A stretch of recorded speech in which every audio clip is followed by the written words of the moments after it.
નમસ્કાર મિત્રો, સ્વાગત છે તમારું વેબ ક્રાંતિ ઓફિશિયલ યુટ્યુબ ચેનલ ઉપર। વિદ્યાર્થી મિત્રો, આજના વિડીયોની અંદર આપણે જાન્યુઆરી મહિનાના 1 જાન્યુઆરીથી આજે 12 જાન્યુઆરી છે, તો 12 જાન્યુઆરી સુધીના જે મહત્વના પ્રશ્નો છે કરંટ અફેર્સના, એના માટે આપણે આજના વિડીયોની અંદર ચર્ચા કરીશું। 40 થી 45 પ્રશ્નો આપણે અહીં લીધા છે, જે તમને સીધા પરીક્ષાની અંદર પૂછાઈ શકે એવા જ પ્રશ્નોની આપણે ચર્ચા કરીશું અને વધારે સમય ન બગાડશું અને જે સીધા પ્રશ્નો પરીક્ષાની અંદર પૂછાઈ શકે એ જ રીતે આપણે અહીં પ્રશ્નો લીધા છે। તો વિડીયો પસંદ આવે તો વિડીયોને લાઇક કરી દેજો અને ચેનલને સબસ્ક્રાઇબ ન કરી હોય તો સબસ્ક્રાઇબ કરી દેજો।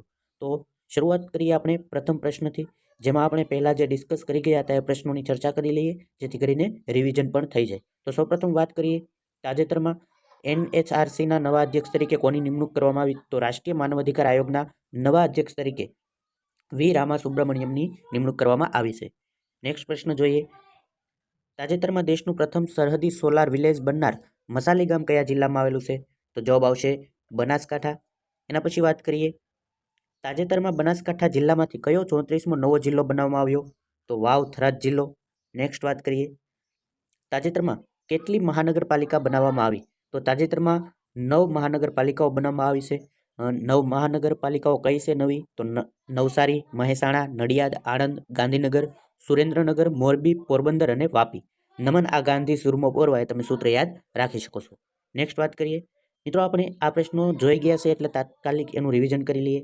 તો જોઈએ 5મો પ્રશ્ન, તાજેતરમાં ભારતના પ્રથમ ગ્લાસ એટલે કે કાચ બ્રિજનું ઉદ્ઘાટન ક્યાં કરવામાં આવ્યું? તો યાદ રાખજો, તમિલનાડુની અંદર કરવામાં આવ્યું છે। નેક્સ્ટ વાત કરીએ, તાજેતરમાં ઇસરો દ્વારા લોન્ચ કરવામાં આવેલ સ્પેડેક્સ મિશન શેના દ્વારા લોન્ચ કરવામાં આવ્યું છે? તો PSLV C60 છે, એના દ્વારા સ્પેડેક્સ મિશન છે લોન્ચ કરવામાં આવ્યું છે। નેક્સ્ટ વાત કરીએ, તાજેતરમાં UIDAI એટલે કે યુનિક આઇડેન્ટિફિકેશન ઓથોરિટી ઓફ ઇન્ડિયાના નવા CEO તરીકે કોની નિમણૂક કરવામાં આવી છે? તો ભુવનેશ કુમાર આવશે મિત્રો, ભુવનેશ કુમાર છે તેમની નિમણૂક કરવામાં આવી છે। નેક્સ્ટ વાત કરીએ, તાજેતરમાં સંતોષ ટ્રોફી 2024નો ખિતાબ કોણે જીત્યો છે? પશ્ચિમ બંગાળે કેરલાને હરાવી અને આ ખિતાબ જીત્યો છે। નેક્સ્ટ વાત કરીએ, તાજેતરમાં કોના દ્વારા Jammu Kashmir and Ladakh through the ages book release કરવામાં આવી છે?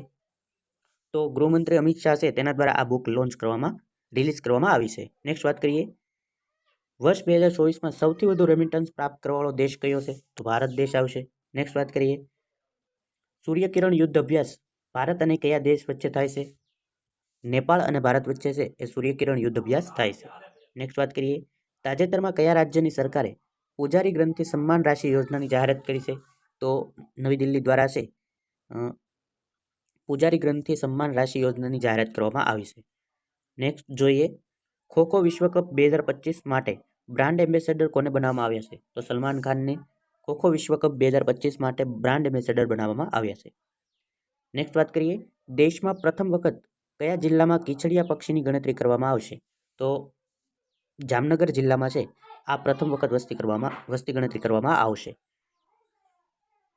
તાજેતરમાં કયા મંત્રાલય દ્વારા વર્ષ 2025ને યર ઓફ રિફોર્મ્સ તરીકે જાહેર કરવામાં આવ્યું છે? સુધારાના વર્ષ તરીકે? તો યાદ રાખજો, સંરક્ષણ મંત્રાલય દ્વારા છે એ વર્ષ 2025ને યર ઓફ રિફોર્મ તરીકે જાહેર કરવામાં આવ્યું છે। નેક્સ્ટ પ્રશ્ન જોઈએ, તાજેતરમાં વર્ષ 2023 માટે ગંગાધર રાષ્ટ્રીય પુરસ્કાર કોને એનાયત કરવામાં આવ્યો છે? તો પ્રતિભા સતપથી છે તેમને ગંગાધર રાષ્ટ્રીય પુરસ્કાર 2023 માટે એનાયત કરવામાં આવ્યો છે। નેક્સ્ટ વાત કરીએ, બાળ લગ્નને સમાપ્ત કરવા માટે કયા દેશે બાળ લગ્ન મુક્ત ચાઇલ્ડ મેરેજ ફ્રી કેમ્પેન શરૂ કર્યું છે? તો આ પ્રશ્નોનો જવાબ છે તમારે કોમેન્ટની અંદર જણાવવાનો છે। નેક્સ્ટ વિડીયોની અંદર આપણે જોઈ ગયા હતા। 18મો પ્રશ્ન જોઈએ, તાજેતરમાં છોડના સંરક્ષણ માટે મહાભારત વાટિકાની સ્થાપના કયા રાજ્યમાં કરવામાં આવી? તો ઉત્તરાખંડ રાજ્યની અંદર છે એ મહાભારત વાટિકાની સ્થાપના કરવામાં આવી છે। નેક્સ્ટ વાત કરીએ, કૃષિ વિસ્તરણને આધુનિક બનાવવા તાજેતરમાં કૃષિ મંત્રાલય અને IIT મદ્રાસ દ્વારા કયો પ્રોજેક્ટ શરૂ કરવામાં આવ્યો છે? તો પ્રોજેક્ટ વિસ્તાર છે એ શરૂ કરવામાં આવ્યો છે। નેક્સ્ટ વાત કરીએ, તાજેતરમાં પ્રધાનમંત્રી નરેન્દ્ર મોદી દ્વારા ગ્રામીણ ભારત મહોત્સવ 2025ની શરૂઆત ક્યાં કરવામાં આવી? તો નવી દિલ્હી ખાતે। થીમ યાદ રાખજો, building a resilient rural India for a વિકસિત ભારત 2047 એની થીમ હતી અને મોટો પૂછે તો યાદ રાખજો, ગાંવ બઢે તો દેશ બઢે। નેક્સ્ટ વાત કરીએ, તાજેતરમાં FCI એટલે કે ફૂડ કોર્પોરેશન ઓફ ઇન્ડિયાના ચેરમેન અને મેનેજિંગ ડિરેક્ટર તરીકે કોની નિમણૂક કરવામાં આવી? તો આશુતોષ અગ્નિહોત્રી છે તેમની નિમણૂક કરવામાં આવી છે। 22મો પ્રશ્ન જોઈએ, તાજેતરમાં કઈ બેંક દ્વારા પૂર્વ ગણતરી કરેલ હર ઘર લખપતિ રિકરિંગ ડિપોઝિટ શરૂ કરવામાં આવી છે? મહત્વનો પ્રશ્ન છે, યાદ રાખજો, SBI દ્વારા છે એ આ રિકરિંગ ડિપોઝિટની શરૂઆત કરવામાં આવી છે. નેક્સ્ટ વાત કરીએ, તાજેતરમાં કયું રાજ્ય ગ્રીન જીડીપી મોડેલ અપનાવી તેના જંગલોની ઇકોલોજી સેવાઓને તેના આર્થિક માળખામાં સામેલ કરનાર ભારતનું પ્રથમ રાજ્ય બન્યું છે? તો જવાબ આવશે છત્તીસગઢ. નેક્સ્ટ પ્રશ્ન જોઈએ, તાજેતરમાં વિશ્વના સૌથી વૃદ્ધ 116 વર્ષના વ્યક્તિ જે ટોમિકા ઇટુકા હતા એનું અવસાન થયું કયા દેશ સાથે સંબંધિત છે? તો જવાબ આવશે જાપાન. તાજેતરમાં જાહેર ક્ષેત્રની બેંકો એટલે કે પીએસબી દ્વારા ઈ ઓક્શન માટે મૂકવામાં આવેલી મિલકતોની માહિતીને એકીકૃત કરવા સરકાર દ્વારા કયું પોર્ટલ લોન્ચ કરવામાં આવ્યું? ખાસ યાદ રાખજો, પ્રશ્ન પૂછાઈ શકે. જવાબ આવશે બેંકનેટ પોર્ટલ. નેક્સ્ટ 27મો પ્રશ્ન જોઈએ, તાજેતરમાં પ્રસિદ્ધ પરમાણુ વૈજ્ઞાનિક ડોક્ટર રાજગોપાલ સિદમ્બરમનું 88 વર્ષની વયે અવસાન થયું. તેમને કયા વર્ષે પદ્મ વિભૂષણ આપવામાં આવ્યો હતો? તો જવાબ આવશે 1999. 28મો પ્રશ્ન જોઈએ, તાજેતરમાં આયોજિત બોર્ડર ગાવસ્કર ટ્રોફી 2024-25માં કયો દેશ વિજેતા બન્યો? તો અહીં ઓસ્ટ્રેલિયા દેશ છે એ વિજેતા બન્યો છે. ઉપવિજેતા છે આપણો દેશ ભારત રહ્યો છે. અને ખાસ યાદ રાખજો, આની અંદર પ્લેયર ઓફ ધ સિરીઝ તરીકે પ્લેયર ઓફ ધ સિરીઝનો જે એવોર્ડ છે એ જસપ્રીત બુમરાહને મળ્યો છે. તો યાદ રાખજો, બોર્ડર ગાવસ્કર ટ્રોફી 2024-25 વિજેતા કોણ બન્યો છે? ઓસ્ટ્રેલિયા. અને ઉપવિજેતા છે એ ભારત દેશ રહ્યો છે. નેક્સ્ટ વાત કરીએ, તાજેતરમાં HMPV એટલે કે હ્યુમન મેટા ન્યુમો વાયરસનો પ્રથમ કેસ ભારતના કયા રાજ્યમાં નોંધાયો? તો કર્ણાટકના બેંગલુરુની અંદર છે મિત્રો આનો પ્રથમ કેસ નોંધાયો છે. શરૂઆત છે ચીનની અંદર થઈ છે, તમે જાણો છો. તો આનું પૂરું નામ તમને પરીક્ષાની અંદર પૂછાઈ શકે તો યાદ રાખજો, HMPVનું પૂરું નામ છે હ્યુમન મેટા ન્યુમો વાયરસ. નેક્સ્ટ વાત કરીએ, તાજેતરમાં ભારતના પ્રથમ ઓર્ગેનિક ફિશરીઝ ક્લસ્ટરનું ઉદ્ઘાટન કયા રાજ્યમાં કરવામાં આવ્યું? આ પ્રશ્ન પણ ખૂબ જ મહત્વનો છે. તો યાદ રાખજો, તાજેતરમાં સિક્કિમ રાજ્યમાં ભારતના પ્રથમ ઓર્ગેનિક ફિશરીઝ ક્લસ્ટરનું ઉદ્ઘાટન કરવામાં આવ્યું છે. નેક્સ્ટ વાત કરીએ, તાજેતરમાં ઈસરોના નવા ચેરમેન તરીકે કોની નિમણૂક કરવામાં આવી છે? તો આ પણ યાદ રાખજો, વી નારાયણન છે, તેમની ઈસરોના નવા ચેરમેન તરીકે નિમણૂક કરવામાં આવી છે. તો તમારે કોમેન્ટની અંદર એ જણાવવાનું છે કે ઈસરોના પ્રથમ અધ્યક્ષ કોણ હતા, એ તમારે કોમેન્ટની અંદર જણાવવાનું છે. નેક્સ્ટ વાત કરીએ, તાજેતરમાં કયા રાજ્યના મુખ્યમંત્રીએ સિંધુ લિપિ ઉકેલનારને $1 મિલિયન અમેરિકી ઇનામની જાહેરાત કરી છે? તો મિત્રો તાજેતરમાં છે એ તમિલનાડુ રાજ્યના જે સીએમ છે, નામ છે MK સ્ટાલિન, તેઓએ જાહેરાત કરી છે કે જે પણ વ્યક્તિ સિંધુ ઘાટી સભ્યતાની જે લિપિ છે એને ઉકેલશે તો એમના માટે $1 મિલિયન અમેરિકી છે એ ઇનામની જાહેરાત કરી છે. તો યાદ રાખજો, તમિલનાડુ રાજ્યના સીએમ MK સ્ટાલિને. નેક્સ્ટ વાત કરીએ, એશિયાના સૌથી મોટા એર શો એરો ઇન્ડિયા 2025 ક્યાં યોજાઈ રહ્યો છે? તો 10 થી 14 જાન્યુઆરી દરમિયાન આનું આયોજન થશે. ક્યાં? યાદ રાખજો, બેંગલુરુ ખાતે. નેક્સ્ટ વાત કરીએ, તાજેતરમાં પેરાસિટામોલના ઉત્પાદન માટે કઈ સંસ્થા દ્વારા સ્વદેશી ટેકનોલોજી વિકસાવવામાં આવી છે? તો તાજેતરમાં જ CSIR એટલે કે council of scientific and industrial research વૈજ્ઞાનિક અને ઔદ્યોગિક સંશોધન પરિષદ દ્વારા પેરાસિટામોલના ઉત્પાદન માટે સ્વદેશી ટેકનોલોજી છે એ વિકસાવવામાં આવી છે. નેક્સ્ટ વાત કરીએ, 35મો પ્રશ્ન જોઈએ, તાજેતરમાં ગોવા શિપયાર્ડ લિમિટેડ દ્વારા કોસ્ટગાર્ડ માટે અમૂલ્ય અને અક્ષયની શરૂઆત કરવામાં આવી, તે શું છે? તો ખાસ રાખજો મિત્રો, અમૂલ્ય અને અક્ષય એ છે ફાસ્ટ પેટ્રોલિંગ વેસલ એટલે કે જહાજ છે.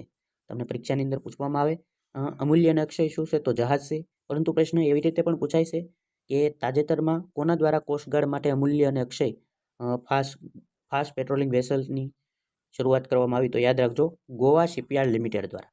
નેક્સ્ટ વાત કરીએ, 36મો પ્રશ્ન જોઈએ, તાજેતરમાં બ્રિક્સ સંગઠનનો 10મો પૂર્ણ સભ્ય દેશ કયો બન્યો?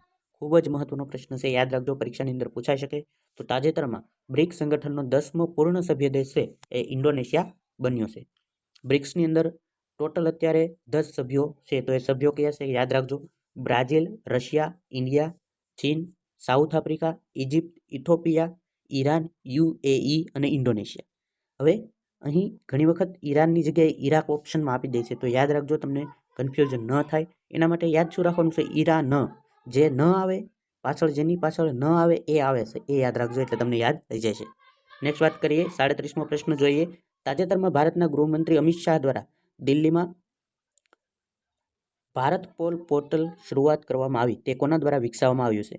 તો CBI દ્વારા એટલે કે ક્રાઇમ ઇન્વેસ્ટિગેશન બ્યુરો દ્વારા છે એ ભારત પોલ પોર્ટલની શરૂઆત કરવામાં આવી છે. તો યાદ રાખજો, વધારે માહિતી છે તમે અહીં વાંચી લેજો કે એનો મુખ્ય ઉદ્દેશ્ય શું છે. નેક્સ્ટ વાત કરીએ, 38મો પ્રશ્ન જોઈએ, વર્ષ 2025ના પ્રજાસત્તાક દિવસ નિમિત્તે કયા દેશના રાષ્ટ્રપતિ છે એ અતિથિ બનશે?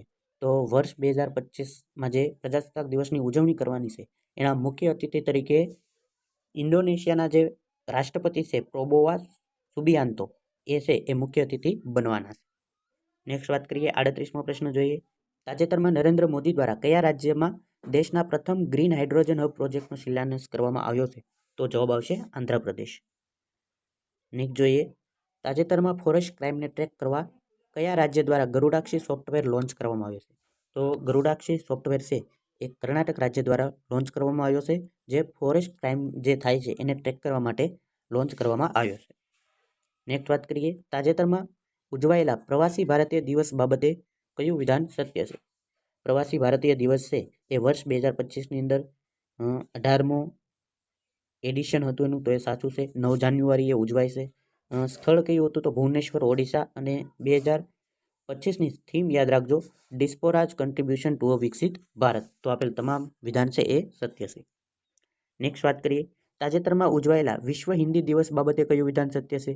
તો વિશ્વ હિન્દી દિવસ છે દર વર્ષે 10 જાન્યુઆરીએ ઉજવાય છે, એ વિધાન સત્ય છે. વર્ષ 2025ની theme a global voice of unity and cultural pride, તો એ પણ સત્ય છે. માટે 1 અને 2 બંને વિધાન સત્ય છે.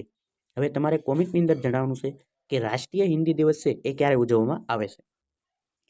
નેક્સ્ટ વાત કરીએ, તાજેતરમાં કયા દેશે ભારતીયો માટે ઈ વિઝા સિસ્ટમ શરૂ કરી છે?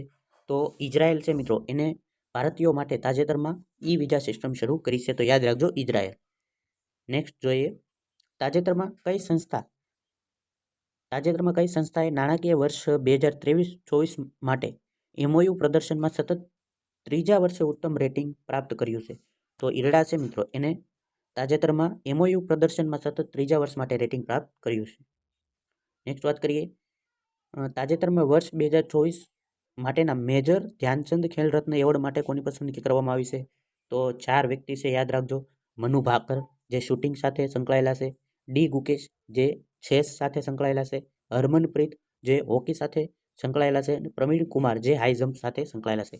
તો આપેલ તમામ છે તેઓને મેજર ધ્યાનચંદ ખેલ રત્ન એવોર્ડ માટે પસંદગી કરવામાં આવી છે. નેક્સ્ટ વાત કરીએ, વર્ષ 2025 અને તેના પછી જન્મનાર બાળકોને કયા નામે ઓળખવામાં આવશે? તો હવે જે વર્ષ 2025 અને એના પછી જે જન્મનાર બાળકો છે એને જનરેશન બીટા તરીકે ઓળખવામાં આવશે. એ પહેલાના જે બાળકો હતા એને જનરેશન આલ્ફા તરીકે ઓળખવામાં આવતા, પરંતુ હવે 2025 અને એ પછી જે બાળકો જન્મશે તેઓને જનરેશન બીટા તરીકે ઓળખવામાં આવશે.